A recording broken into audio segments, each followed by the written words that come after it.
While the US-led coalition pushes ahead with its assault on Mosul, then Western leaders are still adamant that Russia and Syria should hold back from liberating eastern Aleppo. That's despite obvious similarities between the two cities. With more on that, here's Caleb Moped. There are two Middle Eastern cities in a state of war, both densely populated, both with a heavy militant presence, both in the middle of active anti-terror operations. In Mosul, US-backed Iraqi forces are battling ISIL. In Aleppo, Russia-backed Syrian forces are battling al-Nusra and its allies. Humanitarian organizations are raising concerns about civilians in both hotspots. But when Western leaders speak, it seems that what is a sensible anti-terrorist operation in Mosul just doesn't make sense in Aleppo. What's happening in Syria with Russian support is completely inhumane and against the people who live in Aleppo. What needs to happen is a cessation of hostility, and the bombing needs to stop. The idea that somehow the Iraqi security forces should delay this operation because of their concern about the humanitarian situation in Mosul, that doesn't make sense. The urgency of fighting terrorists also seems to differ depending on the location. We must set an example in our pursuit of the terrorists. There should not be any question of bombarding the city on a pretext that there are terrorists. Just a few weeks into Mosul operations, hundreds of thousands of civilians are likely to be displaced, and Western officials see that as an acceptable evil.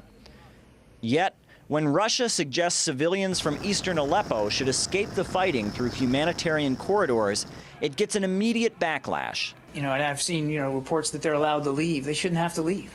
And they shouldn't be being bombed by their own government and by the Russian military.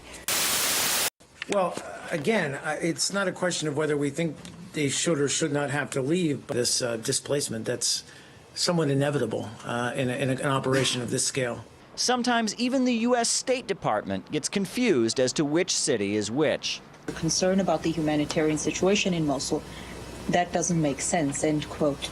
The U.S. view for eastern Aleppo, as I understand it, is that going after terrorists there is not worth I apologize. Sure. Should I start over? No, that's okay. I was distracted by that. But you're talking about Mosul or you're talking about Aleppo? We decided to take to the streets and ask New Yorkers if they've noticed a kind of double standard when it comes to fighting terrorism. What do you think about the situation in Syria? I think the situation in Syria is awful. I think the situation in Iraq is awful. I think both situations are awful.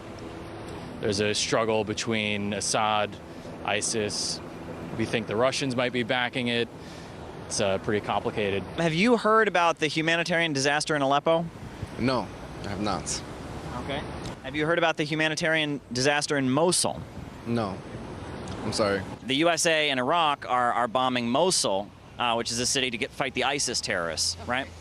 And there's a lot of civilians being killed in both cities. Right.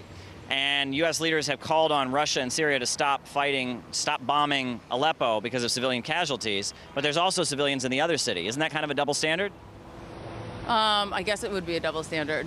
I think that there must be a reason as to why they're doing one thing or the other. I do trust the leaders. Why are we trying to stop the Russians and the Syrian government from fighting al-Qaeda and ISIS? I don't know. Yes, civilians are in danger as terrorists clash with internationally recognized governments in both cities. But how much concern comes from Western leaders? That really depends not so much on what's being done, but rather who's doing it. Caleb Maupin, RT, New York.